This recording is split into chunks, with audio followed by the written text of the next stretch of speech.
कार्यक्रम में division legal literacy competition में माननीय उपायुक्त महोदय श्री निशांत कुमार यादव जी पहुंचे हैं। अपने बिजी शेड्यूल में से समय निकालकर सर का हृदय की गहराइयों से यहाँ पर अभिनंदन स्वागत करते हैं, वंदन करते हैं।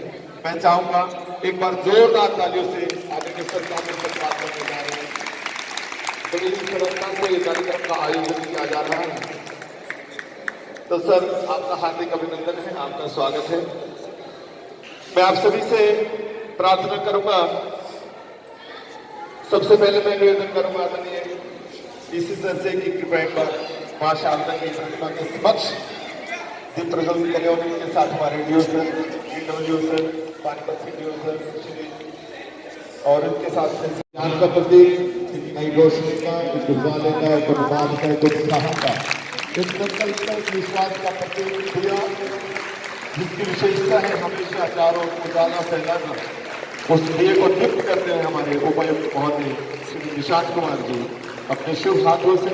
उनके उपरांत जिला शिक्षा अधिकारी श्री राजपाल चौधरी जी हमारे उस दीप को प्रज्वलित करते हुए, उनके साथ डीओ सर पानीपत से श्री रमेश कुमार जी और उनके उपरांत श्री रोहताश वर्मा जी सभी मां शारदा के समक्ष प्रणाम करते हुए, पुष्पांजलि करते हुए, दीप प्रज्वलन करते हुए और जितने भी अध्यापक सब साथी हैं, जितने भी विद्यार्थी हैं, ज्ञान की देवी मां शारदा को प्रणाम करते हुए, नतमस्तक होते हुए आज के कार्यक्रम का हम आगाज करने जा रहे हैं।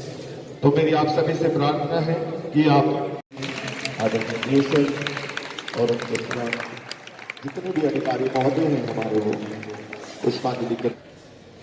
Respected Deputy Commissioner Karnal,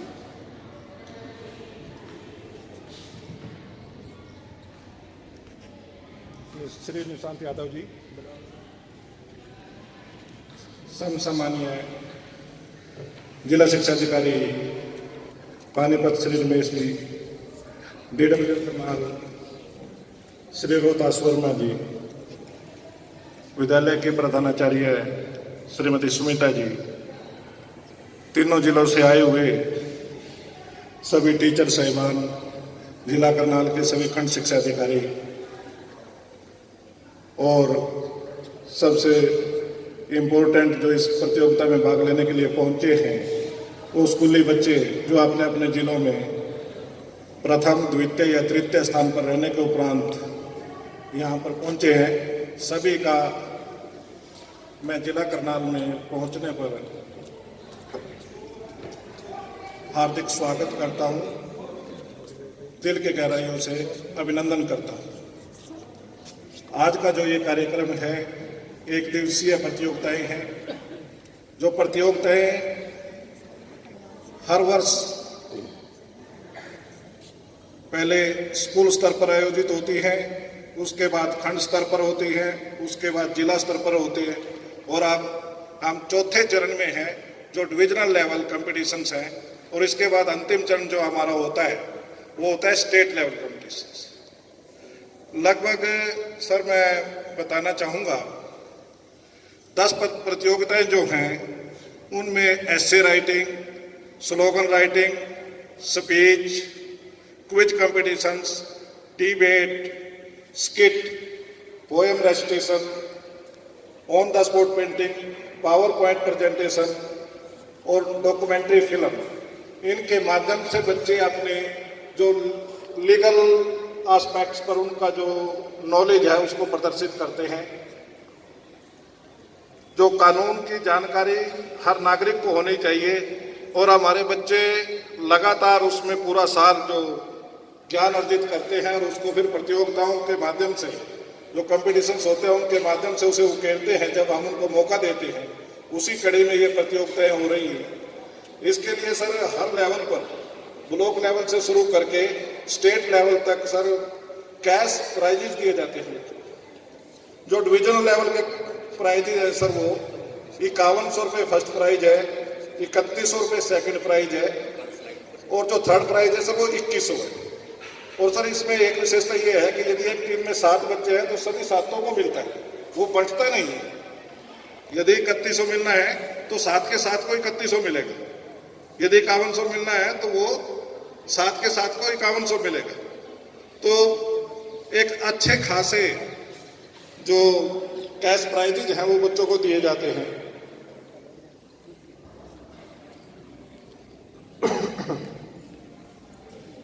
तो इन प्रतियोगिताओं के माध्यम से शिक्षा विभाग का यह उद्देश्य रहता है कि जो डीएलएसए के अंतर्गत के बच्चों को और समाज को कानून की जानकारियां दी जा सके, बच्चों को और समाज को अवेयर किया जा सके कि कौन कौन से कानून हैं जो उनके हित में है। जैसे हम यदि बच्चों की बात करते हैं तो हमारे यहाँ राइट टू एजुकेशन एक्ट जो है वो तो फुल इम्प्लीमेंटेशन होना चाहिए, और इसको बच्चों की यदि जानकारी ना हो या माता पिता को जानकारी ना हो तो शायद है ना हम जो शिक्षा का उद्देश्य है वो पूर्ण नहीं कर पाते। तो इसके अवेयर करने के लिए इस प्रकार के कार्यक्रम शिक्षा विभाग आयोजित करता है। तो मैं ज़्यादा समय ना लेता हुआ सर आपका बहुत स्वागत करता हूँ। आपने अपने व्यस्तम कार्यक्रम में से और जस्ट एक मेरी फोन कॉल के अनुरोध पर आपने यहाँ आना स्वीकार किया हमारे बच्चों को शुभाशीष देने के लिए। सर आपका बहुत बहुत आभार, हार्दिक अभिनंदन। Thank you sir, thank you very much. आज के इस डिविजनल लेवल लीगल कंपटीशन की शुरुआत में सबसे पहले तो मुझे इनवाइट करने के लिए हमारे शिक्षा विभाग का धन्यवाद। मुझे बताया गया है कि 3 जिलों के हमारे जो प्रतिभागी बच्चे हैं वो जो अपने डिस्ट्रिक्ट्स में टॉपर्स रहे अपने अपने कैटेगरीज में, वो आज यहाँ पे आए हैं। उनकी डिविजनल लेवल कंपटीशन होगी और इन कॉम्पिटिशन्स में जितने भी 8 या 9 अलग अलग फील्ड्स हैं उसमें से जो टॉपर्स बच्चे हैं वो फिर स्टेट लेवल कंपटीशन के लिए जाएंगे। तो सबसे पहले तो आप सबको बहुत बहुत बधाई। आप अपने ज़िले के सबसे टॉप मोस्ट बच्चे हैं, स्टूडेंट्स हैं, और आगे के लिए भी आपको शुभकामनाएं। मुझे उम्मीद है कि, और बल्कि मैं चाहूँगा कि हमारे जो करनाल डिवीज़न के बच्चे हैं यही स्टेट लेवल पे भी एक्सेल करें और आगे टॉप मोस्ट रहें। फिर भी जैसा कि कहा जाता है कंपटीशन, कॉम्पीट करना मन लगा करके पढ़ाई करना, मन लगा करके चैलेंज कर, चुनौती प्रदान करना, वही है जो आप अपने स्तर पे कर सकते हैं। आपको जैसा कि कहते हैं कि मेहनत करनी चाहिए, फल की इच्छा करने की आवश्यकता नहीं है। तो मैं आपसे यही आग्रह करूंगा, सबसे पहले तो जिस भी कंपटीशन में आप आए हैं आप अपना बेस्ट दीजिए बिना किसी प्रेशर में आकर के, और फिर उम्मीद करिए कि जो रिजल्ट है वो आपके अनुरूप हो। कई बारी परिस्थितियां अनुकूल ना होने की वजह से, या कई बारी ऐसा भी होता है कि हमसे बेटर कंपटीशन होने की वजह से हम किसी कारणवश जिस मुकाम पे पहुंचना चाहते हैं वहां नहीं पहुंच पाते और फिर मायूस हो जाते हैं। तो वो होने की बिल्कुल आवश्यकता नहीं है। एक बड़ा आपको छोटा सा मैं किस्सा सुनाता हूं। आप सबने अब्राहम लिंकन का नाम सुना होगा। अमेरिका के एक पूर्व राष्ट्रपति थे और काफ़ी सारे सुधारों का श्रेय उनको जाता है, जिनमें सबसे महत्वपूर्ण सुधार था कि स्लेवरी खत्म की थी उन्होंने, दास प्रथा खत्म की थी। पहले अमेरिका में और पूरे विश्व में ही बल्कि ये प्रथा थी कि लोग, जो पैसे वाले लोग थे, जो उच्च कोटि के लोग थे, वो अपने साथ दास रखते थे, स्लेव्स रखते थे। जो लोअर कैटेगरी के, लोअर कास्ट के, लोअर मूल के जो लोग हैं उनको। तो अब्राहम लिंकन, और उस समय ये बड़ा मुश्किल माना जाता था क्योंकि जो पावर है, सत्ता है, उसमें सिर्फ श्वेत लोगों का और अपर कैटेगरी के लोगों का ही वर्चस्व था। तो ये बड़ा मुश्किल सुधार माना जाता था कि कोई स्लेवरी को भी अबोलिश कर पाएगा, लेकिन उन्होंने दृढ़ इच्छा शक्ति के साथ उसका अबोलिश किया। तो उनके जीवन का एक इंसिडेंट है कि उन्होंने भी बल्कि अपने जीवन में बहुत सारी असफलताएं देखी, बहुत बारी उनको वित्तीय हानि झेलनी पड़ी, परिवार से भी काफ़ी लोगों का है कि ऐसे में मृत्यु हुई। तो अपने जीवन में जब वो संघर्ष कर रहे थे तो एक बार अमेरिका में टीचर के पद के लिए उन्होंने अप्लाई किया, और उसमें मुझे जहाँ तक एग्जैक्ट नंबर ध्यान है तो उनके जो स्टेट है, अमेरिका बेसिकली स्टेट्स का यूनियन है, इसलिए उसको यूनाइटेड स्टेट्स ऑफ अमेरिका कहते हैं। तो उनका जो स्टेट था उसमें लगभग 300 सीटें थी टीचर के पोस्ट के लिए। तो उन्होंने अप्लाई किया और उन्होंने उसके लिए बड़ी तैयारी की, बड़ी मेहनत की। जिस दिन रिजल्ट आया तो उनका किसी कारणवश नहीं हो पाया। जैसे मैं अभी बता रहा था कि हो सकता है परिस्थितियाँ अनुकूल ना रही हो, उनसे बेटर कैंडिडेट्स रहे हो, जो भी रीज़न है उनका सिलेक्शन नहीं हो पाया। तो उनके जो आसपास के लोग थे, उनके जो मित्र थे, फ्रेंड सर्कल में लोग थे, उन्होंने सोचा कि उनको आज तो बड़े मायूस होंगे, बड़े दुखी होंगे, तो चलिए उनके घर पे जा कर के उनको सांत्वना बधाते हैं और उनका हौसला बढ़ाते हैं कि भाई निराश होने की आवश्यकता नहीं है। तो उनके जो फ्रेंड सर्कल के लोग थे, मित्र थे, वो सारे उनके घर पे पहुंचे। तो उन्होंने देखा कि लिंकन तो नित्य की भांति अपने रूटीन कार्य पे व्यस्त थे, बल्कि उस दिन और ज़्यादा वो खुश नजर आ रहे थे। तो उनसे उनके खुशी का कारण पूछा और उनके दोस्तों ने पूछा कि हमें तो लगा आप निराश हो गए, दुखी हो गए कि आपका सिलेक्शन नहीं हुआ। तो उन्होंने कहा कि मैं इस चीज़ के लिए तो थोड़ा बहुत दुखी हूँ कि मेरा सिलेक्शन नहीं हुआ, लेकिन मुझे इस बात की ज़्यादा खुशी है कि मेरे राज्य में मेरे से भी ज़्यादा काबिल 300 लोग और हैं। मेरा स्टेट, मेरा जो राज्य है, देश है, वो इतना अच्छा है कि मेरे से ज़्यादा कॉम्पिटेंट, मेरे से ज़्यादा सक्षम लोग हैं यहाँ पे, और इसलिए मेरे लिए बड़ी खुशी की बात है। तो असफलता को भी, या कई बार जो अनुकूल परिणाम ना आए, उसको भी हमें सकारात्मक रूप से लेना चाहिए। निश्चित रूप से हम अपना श्रेष्ठ दें और फिर उम्मीद करेंगे, इच्छा करें कि हमारे अनुसार फल आएगा। लेकिन ना भी आए अगर उसका रिजल्ट, तो हमें मायूस नहीं होके आगे फिर से मेहनत करनी चाहिए।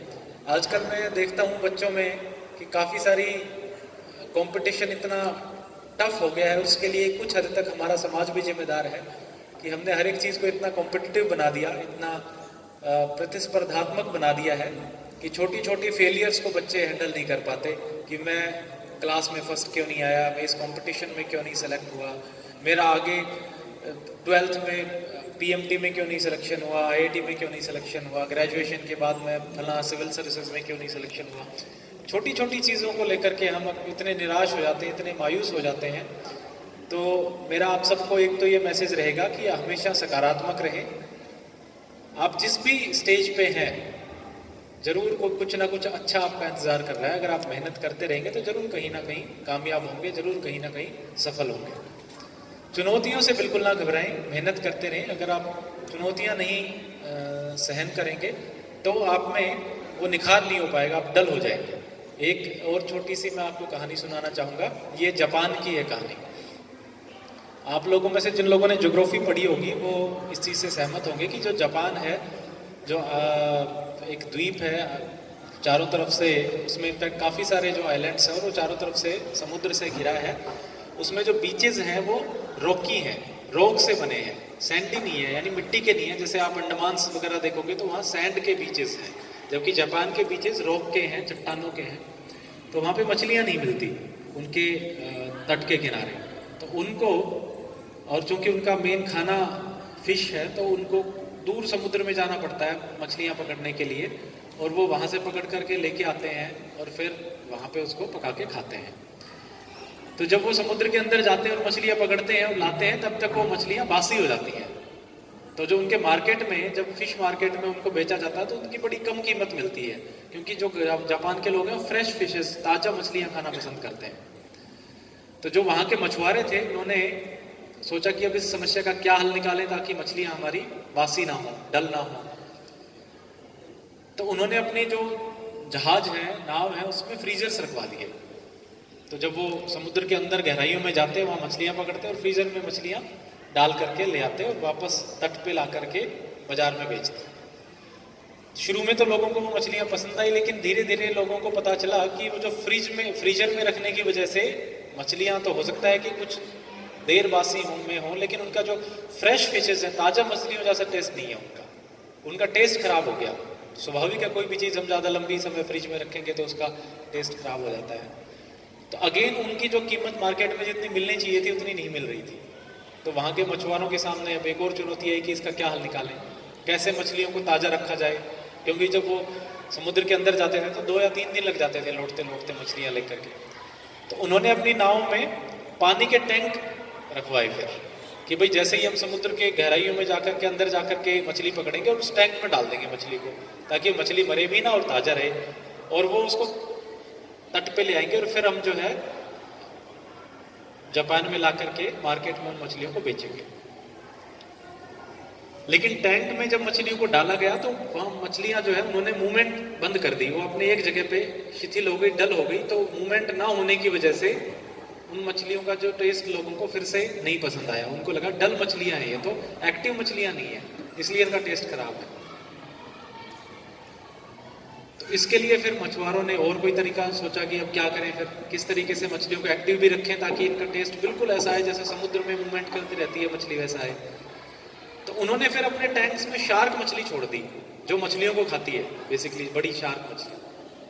तो उस शार्क के डर से वो जो बाकी जितनी भी मछलियां पकड़ के लाते थे उस टैंक में वो मूवमेंट करती रहती थी, तो इसकी वजह से वो डल नहीं हुई, उसकी वजह मूविंग थी और उसकी वजह से उनका टेस्ट फिर बाद में वैसा का वैसा आया जैसा कि फ्रेश किसी तालाब में या किसी समुद्र में मछलियों का होता है। कहने का मतलब ये है कि ये जो शार्क मछली है अगर हम अपने जीवन में कंपेयर करें तो परेशानियों या चुनौतियों की तरह है। अगर चुनौतियां नहीं होंगी, मुश्किलें नहीं होंगी तो हम भी डल हो जाएंगे। तो हमारी सबकी जिंदगी में ऐसी शार्क मछलियों की जरूरत है, चैलेंजेस की जरूरत है, चुनौतियों की जरूरत है जो हमें एक्टिव रखे। और हमें उससे बिल्कुल घबराने की आवश्यकता नहीं है, क्योंकि जो चुनौतियां आती हैं वही हमें आगे डेवलप करती हैं, बनाती हैं। अगर आप चैलेंजेस नहीं लेंगे, चुनौतियां नहीं लेंगे, तो कहते हैं कि जो जहाज है सबसे सुरक्षित तब होता है जब वो किनारे खड़ा रहे, क्योंकि उसके डूबने का बिल्कुल डर नहीं है। लेकिन जहाज को इसलिए थोड़े बनाया जाता है कि वो किनारों पे खड़ा रहे, उसको तो इसलिए बनाते हैं कि वो दूर गहराइयों में समुद्र में जाए। तो इसी प्रकार से इंसान भी सबसे सुरक्षित तो तब है जब वो कुछ ना करे, कुछ। क्योंकि हमें नो कहना नहीं आता है, तो इसलिए मैं आप लोगों से गुजारिश करूंगा कि लर्न टू से नो। जहां नो कहने की आवश्यकता है वहां अगर आप नो कह दोगे तो बहुत सी परेशानियों से आप लोग भी बच जाएंगे और समाज में जो बहुत सी बुराइयां व्यापक हैं उन बुराइयों से भी आप लोग बच जाएंगे, समाज भी बच जाएगा। तो मैं पुनः आदरणीय उपायुक्त महोदय का धन्यवाद करता हूँ। जय हिंद। छोटा सा बहुत बहुत शुक्रिया सर, आपका आभार। पुनः बहुत बहुत धन्यवाद।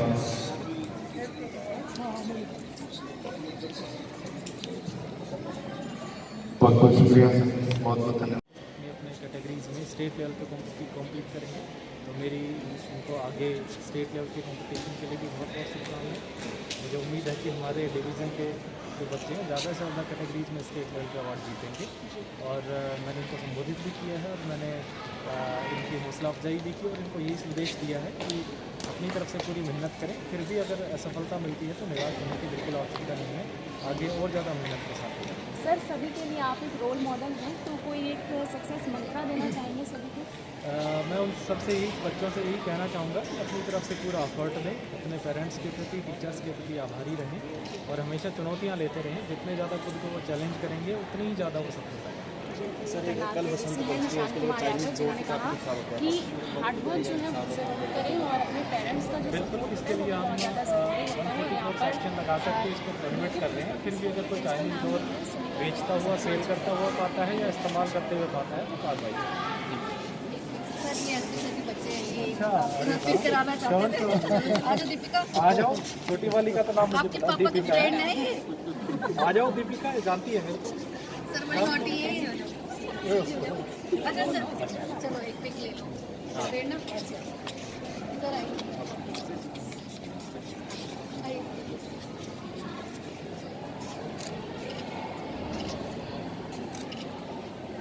सर, इनकी पिक के लिए कल ही अप्रोच आ गई थी, रात को फोन आ गया था।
सबके सामने एक पोएम रखना चाहती हूँ जिसका शीर्षक बेटी बचाओ बेटी पढ़ाओ पे है। आशा करती हूँ आप ध्यान से सुनोगे।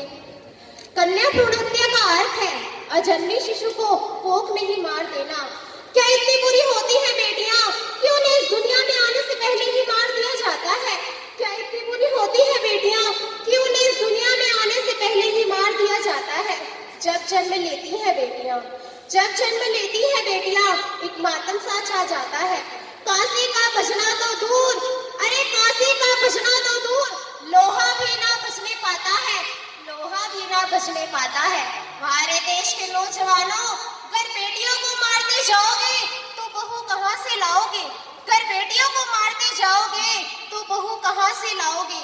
वो बच्ची अपनी माँ की कोख में कानून से क्या कहती है? वो बच्ची अपनी माँ की कोख में कानून से क्या कहती है? कानून सबके लिए सीधा और साफ चाहिए मिल्लॉर्ड, मुझे इंसाफ चाहिए, मुझे इंसाफ चाहिए।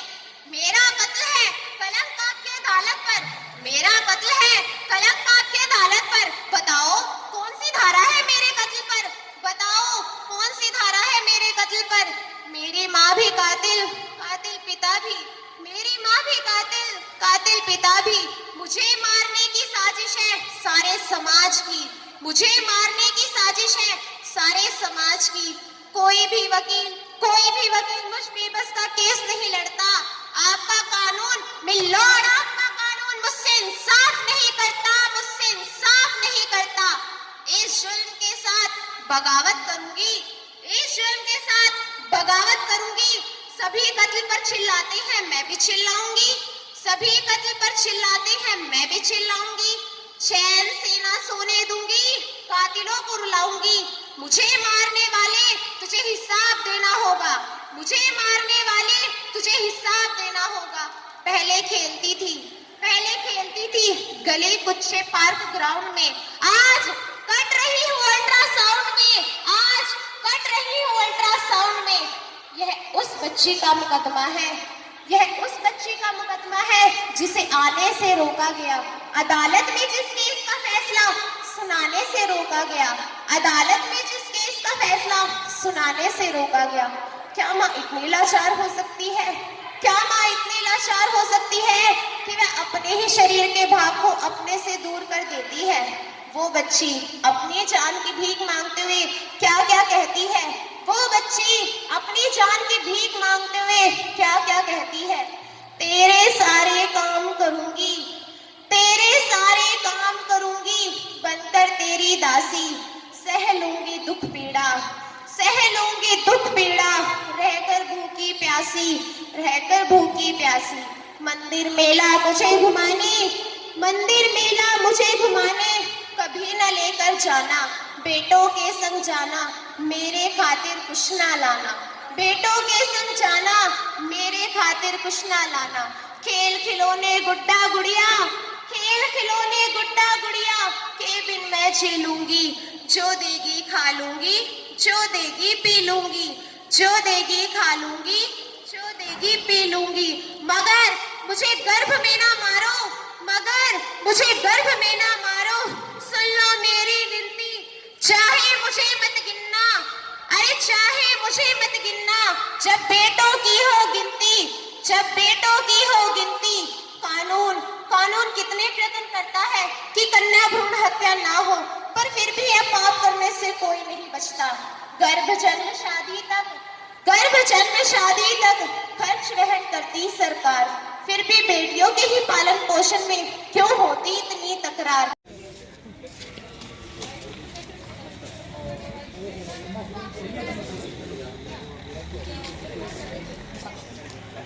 सबसे पहले जो प्रोग्राम शुरू कराओगे ना, एक नारा लग